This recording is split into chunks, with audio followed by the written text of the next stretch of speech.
As usual, this year's family conference was getting bogged down. Everyone had decided to cool their heads off for a moment, and a short break had been agreed upon. The four siblings could say whatever they wanted, but Natsu and Kyrie, for example, were outsiders, and found it difficult to speak freely in this sort of atmosphere. A conference where you weren't allowed to say what you want can be tiring even as you just sit there quietly. Even Kyrie couldn't help letting out a deep sigh. It's gonna be Natsu then. This is the second floor hallway of the mansion. Rudolph had wanted to be alone during the break, so she had felt like doing the same, and had drifted up the stairs to reach this place. Kyrie's expression was less tightly controlled than when her husband was around. She wore a tired look that she didn't often show. She pressed her cheek against the cool window glass. I need to regain my spirit and support my husband, even if I'm not allowed to speak. That's the duty I've won. Really? Actually makes sense. It makes sense. Just really? Really? You picked Kyrie. Okay. Very curious what her reasoning. Oh, maybe there is no reasoning. Maybe it's just pick a random person. She's not gonna pick anyone of her family. She's not gonna pick any one of the servants. Doesn't leave a whole lot of people then, does it? She'd probably feel like a dick if she took out, you know, George's last remaining parent. Obviously, she's not going to attack her own parents. She's not going to attack her Aunt Rosa. She should, but she's not going to. She's not going to attack her Uncle Rudolph. Wouldn't want to attack any of the servants that has helped, you know, take care of her over the years. So then who does that leave? Good old Kyrie, who she doesn't really have much connection to, which is that's probably the biggest reason why she would pick Kyrie. Is like there's really no emotional connection. She wouldn't be holding back at all. Whereas if she tried to fight like one of her family members, she'd constantly be hesitating, like I don't want to hurt my family. Whereas Kyrie, it's like there's really not a whole lot there. I get it. Though Kyrie is a very bad choice. I'm just saying. You don't know what Kyrie is capable. That bitch is fucking nuts. All right. The fact that she sensed you before you said anything, that should tell you all you need to know. She suddenly sensed another person, turned around to look behind her, and saw Jessica standing at the other end of the hallway. Ara, Jessica-chan じゃない。ゲストハウスに行ったんじゃなかったの? Oh god. How do you even broach this? How do you even broach this like, hello Kyrie, I have to kill you now? Like there's like a whole thing behind George and Ava, you know? Where he like lures her, he's like, yes, let me tell you about my engagement. Okay, now we fight! And you know, it felt kind of natural-ish, you know? It felt natural that it would come to blows like that. It's just Jessica showing up in this hallway with Kyrie, and just like all of a sudden, hey, Kyrie, what's up? Gonna have to beat your ass, but hey, we're cool, right? ちょっと本を取りに自分の部屋へ。そう、ゲストハウスに戻るところ？そうです。嫌な雨ね。風はだいぶ強いのかしら。今は比較的弱いみたいです。As Kyrie looked out the window, Jessica watched her back, looking agitated. Kyrie. キリエおばさん、ごめんよ。運がなかったと思ってくれ。ジェシカの運命のルーレットはキリエを選んでしまったわ。 Roulette of fate. So what? Did Jessica say, hey, just pick anyone for me? Is that what happened? どうするんだいジェシカ。ルーレットはキリエを選んだけど、それを拒否して再びルーレットを回すのも君の勝手さ。試練に捧げるのは誰の命でも問わないのだから。 Okay, so Jessica didn't want the guilt of choosing who had to die. She just said, you choose a random person and I'll go do it. She didn't want to think about it. She didn't want to try to reason it out. She's just like, no, you pick it for me, then I'll go do it. Whereas George, he's like, Mom, my mother must die. Jessica wasn't like George. She didn't want to kill her mother. George had willingly chosen Ava to be a sacrifice, to signify his separation from his old life so they could step into a new life married to Shannon. However, Jessica hadn't thought of any particular target, so she had left it up to the roulette of fate. That was no exaggeration. She had walked around at random, imposing a rule on herself that the first person she met would be chosen as her sacrifice. Really? Damn, bitch didn't even let the demons pick for her. She said, I'm going to walk into the mansion, and the first person I make eye contact with is getting murked. Like, okay. I'm not gonna lie, I can kind of respect that. I can kind of respect that. She's like, listen, the moment I make eye contact with someone, they're getting murked. But I wouldn't call this Kyrie's bad luck. I would call this Jessica's bad luck. Because now you have to fight Kyrie. And so the roulette of fate had brought her to Kyrie. Of course, there was nothing forcing her to keep to that rule. However, Jessica didn't want to break a rule she had once made. Even though she was participating in a demon's game, she still wanted to cling to this one last virtue. Right now, she could attack that unprotected bag. That's the thing, you think it's unprotected. If you think Kitty ain't paying attention, you a goddamn fool.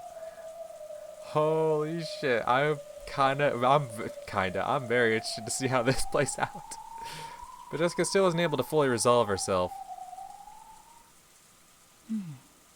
どうしたの？何か私に話でも？ Die. Oh, what? Does Jessica have a gun? Noticing the strange distance Jessica was standing at, Kitty turned around. The unprotected back was already gone. Jessica realized that her hesitation had made her lose her own first chance.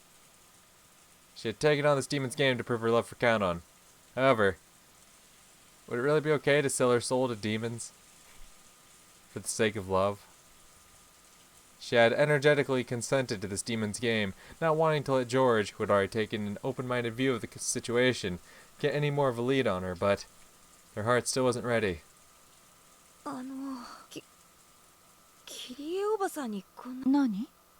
ジェシカちゃんが私に質問なんて珍しいわ Maybe I ね。 shouldn't be asking you this, but have you ever killed a man? Mind giving me tips? 答えられるものだといいんだけれど。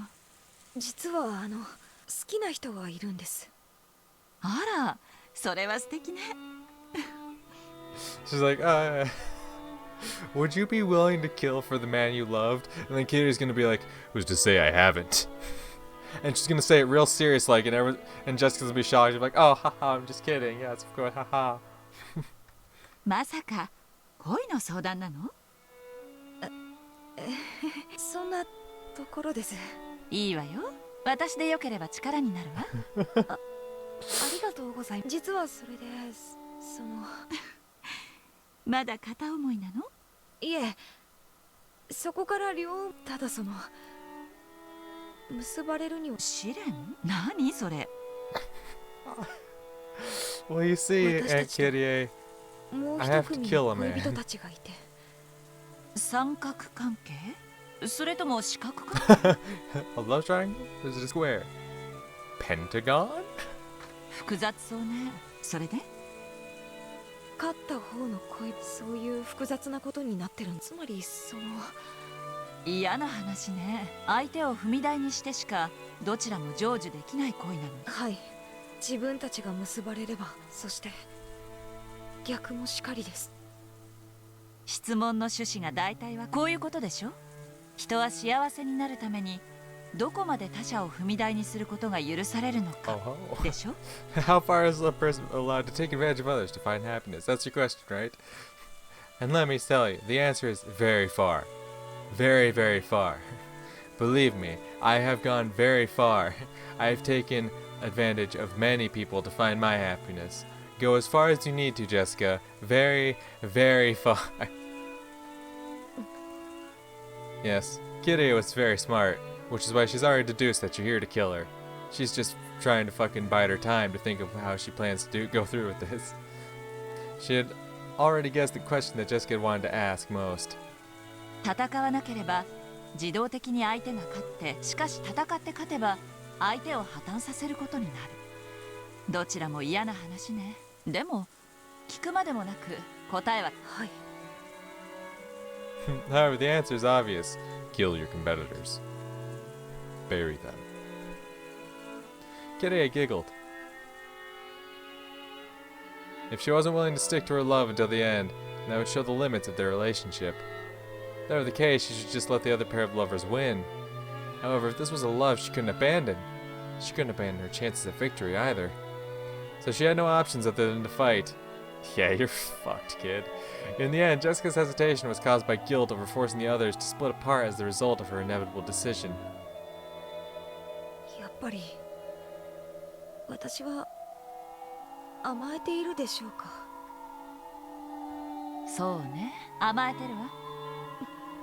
でも自分たちが結ばれる、そんなの辛いです。じゃあジェシカちゃんは恋のお相手を諦める？それは断言するわ。その方が辛いわよ。地獄を這うことになる。That is true. Yeah, Kyrie knows a thing or two about that. Yeah, don't 生 you? 涯ね。A hardness had entered Kyrie's gaze. 私は6歳だったからと遺品の中にお母さんの手記があったわ。それは日記のよう。どちらかというと随想録ね。Is that not what a diary is? 日記よりももっとアバウトなものよ。Okay. 亡くなってすぐにそれを見つけて読んだけど、その意味を理解できるようになるには長い時間と私の成長を待たなければならなかったわ。なるほど。キリエの夫婦仲についての悩みが記され、あれは完全にお母さんの呪い帳よね。その中身は6歳の私がずっと漠然と感じていた疑問を次々に表解させてくれたわ。When I was 6, it seemed as though my parents were very close and had no problems. And though I thought it odd that Ani-chan lived separately, even though he was in our family, I accepted it as the way things were. アスムのことは知らなかったのか。お兄ちゃんが誰もいない時に話してくれたような気がするけど、小学校前の私にそれが理解できるはずがない。だって写真すらない相手よ。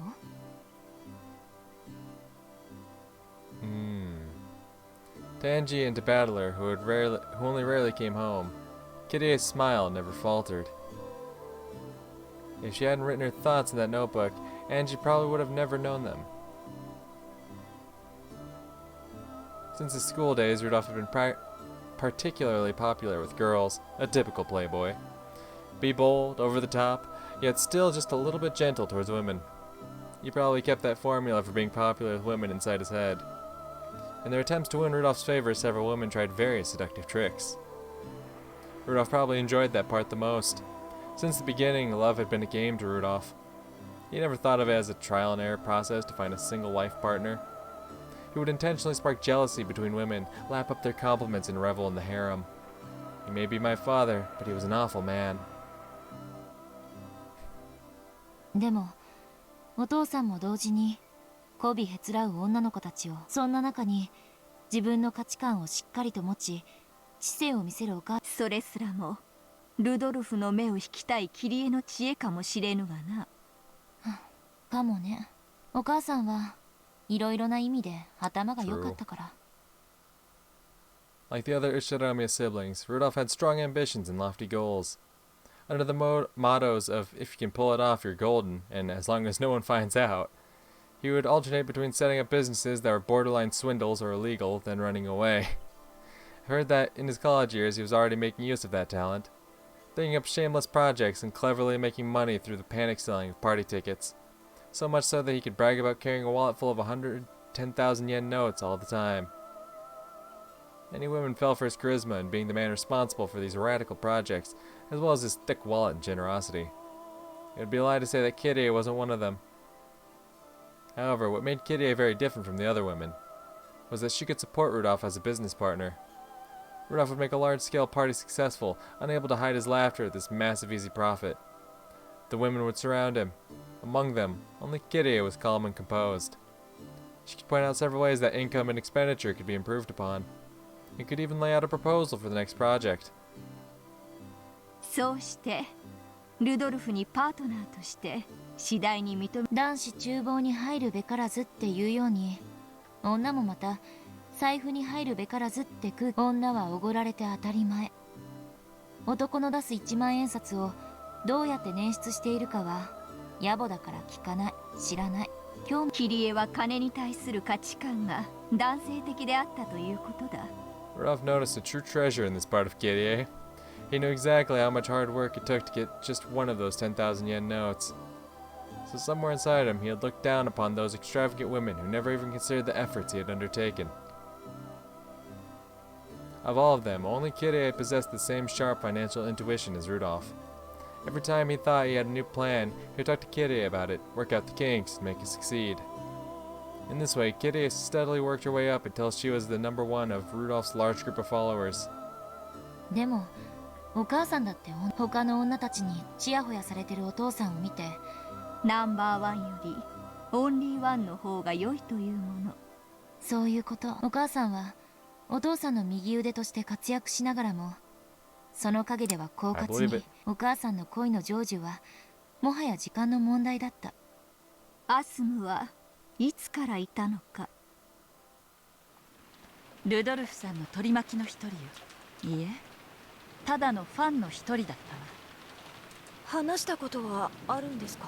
もちろん、私は彼女のこと、ルドルフさんがアスムさんの名前さえ知らなかった一番あの子もきっと頭のいい狡猾だったわ。私は頭の良さで目立とうとしたけど、頭の悪さで？肥後欲のかきたて方がうまいって意味よ。こびてイチャついてくる女たちの中、彼女の仕草の一つ一つが派手な女たちに触傷を起こしていたルドルフさんには目立って見えたの。 Kyrie still acknowledges the mistake she made in letting Asuma and Rudolph get too close. Kyrie had thought that taking the role of Rudolph's business partner meant she would have him all to herself. That might have been due to her pride, and it might have been her arrogance. She tried to eliminate the relationships between all the other girls and Rudolph. Perhaps she sometimes tried too hard as a business partner, putting too much pressure on him, regardless of the fact that it was justified. Bit by bit, Rudolph had started to need a woman who could stay quiet and soothe him, without making him think about anything complicated. That woman was Asuma. 私は冷酷で知的、合理的で経済、カルネアデスの船板のような状況があったら躊躇なく相手を蹴落とすわ。そんなパートナーがあの人にはふさわしいと思っていたから。 However, though that ruthlessness had made her reliable on the business side of things, it might have disturbed Rudolph deeply outside of business. At some point, though Rudolph still acknowledged Kirie's skill, it began to yearn for a quiet, warm acceptance. Asuma had satisfied all those conditions. She would never talk about anything complicated. Even if he did, she would just shake her head and say she didn't know. However, she would care more for him physically than anyone else, quietly putting a blanket on him and staying by his side until morning. 確かに私はビジネスのパートナー。しかしいつしかルドルフさんには心を癒してくれる私は愚かしくも知的を自称しながらそれに気づく。それでルドルフおじさんはアスムおばさんと結婚を？ええ、取られた。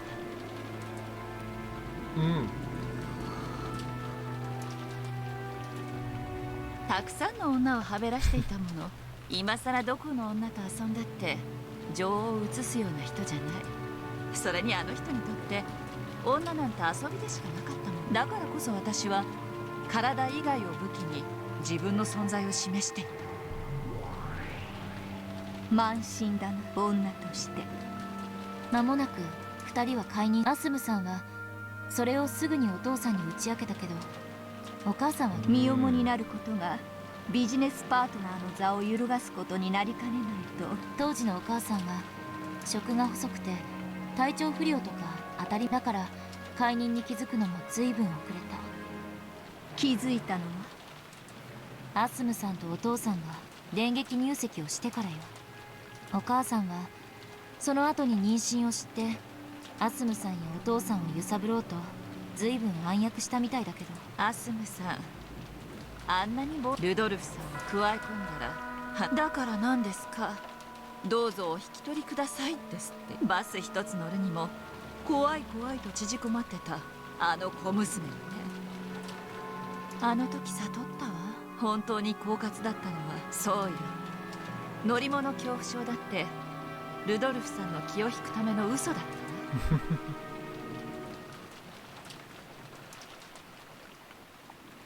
ごめんなさい。こんな話を聞いてもつまらないわよね。That's a pretty interesting story, I'm not gonna lie. せめて私の産む子だけでも認知させたかった。ルドルフさんもそのつもりはあったの。病院もきっちり手配してくれたし、アスムさんの出産が近づいてももはや向こうが本当の奥さんなのにね。ひどい人だわ、本当。 After that is a tale I can't bear even to tell. Both Asma and I had the same delivery date, and yet her pregnancy had meant her marriage, where mine was completely meaningless. I swore to bring up my child well and have Rudolf-san acknowledge it. The fight between Asma-san and me ended with my loss. However, I wasn't down for the count. If I could make my child excel far more than Asma-san's, if I could make it fully acknowledged by Rudolf-san, I would be rewarded. That's what I believed. しかしキリエの子は死産だった。ええ、アスムさんにはお兄ちゃんが生まれた。 Did she? しかしお母さんからは誰も。 Is that so? Sure about that, Angie? You sure about that? お母さんのせめて第二夫人の座に残りたいという最後の希望は絶たれた。 Kitty had fallen from being his partner to being his second wife, and then, unable to give birth to the bond of a child, she tumbled down to being merely his mistress. I can't imagine how much she must have hated Asuma and that kid, Battler. そんなのをお首にも出さず、お母さんはお兄ちゃんとも親しげにショックだった。あの優しいお母さんがお兄ちゃんにそんな負の感情を持っていて、それを憎かったであろうな、バトラー。でしょうね。もし死産がアスムさんで、お母さん何か歴史は変わっていたかもしれない。 Oh, I'm sure. もしもそうだったなら、自分と再婚するようなシナリオを描きたいと思ってたみたい。それも随想録にか。ええ、だからこそそれは随想、涙で濡らしたシーツの端を噛みながらのお母さんの怨嗟。後悔は一点だけ。 Fucking Jessica just there, their mouth agape. Wow, this is a lot. I love how Kitty is just pouring out like, yeah, this is just kind of my life story, you know? And Jessica's just gonna be like, okay, cool. Anyway, you're gonna die now? 解任ですか。違う違う、私のおごりだけよ。ルドルフさんはもう私のものだから、あんなアスムなんていう小娘に彼女がバスや飛行機でギャーギャーわめくとき、私はその手配と経費をだから私は一番ルドルフさんに信頼されていると。恋って育むって言うでしょ。はい。間違ってないわ。二人で水をやり世話をして、そして最後に結実するのが愛という実なの。知ってる？結実して終わりじゃないのよ。愛を収穫しなきゃ恋は成就したことにならないの。それはジェシカちゃんが考えなさい。虫がたかることだってもちろんあるわ。ジェシカちゃんたち若い子の恋愛観は育むところで終わってる。それは甘いわ。愛を収穫しなきゃ恋は愛を。それは一見愛し合う二人きりだけの。だからいつ収穫しても自由なんていう先延ばしは盗っ人に機会を与えるだけ。苦労して育てた実が翌朝にもぎと昨日のうちに面倒くさがらずに収穫しておけばよかったと後悔する。辛いわよ。地獄を這うわよ。私はその地獄が18年で終わったからだからもう私は自分を間違えない。あの人は私のものだ。もう逃がさない、手放さない。そして主に感謝する。その機会を与えてくれ。絶対にあの人を諦めないという絶対の意志に奇跡が応えてくれたの。 Hold up. Why is certain willpower and miracle in quotes like that? My certain willpower. Certainty, huh? And then miracle. Miracles, huh? What are you getting at there, Kyrie? Right now, I just go speechless. Didn't even urge Kyrie to continue. This true form of love that Kyrie was telling her about was far, far more harsh than anything she had imagined.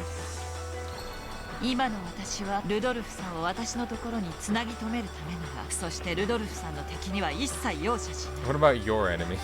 あの人が望むならば私は人殺しさえも躊躇しないかもしれない。 You sure you don't want to pick a different target there, Jessica? Kyrie's like, listen, I'll resort to murder if I have to. And Jessica's sitting there like, this is the bitch I have to kill?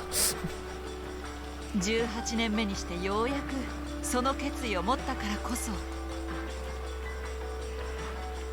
絶対の意志が奇跡を私にもたらしてくれた。奇跡のね、それを自ら成し遂げられる者のところにしか現れない。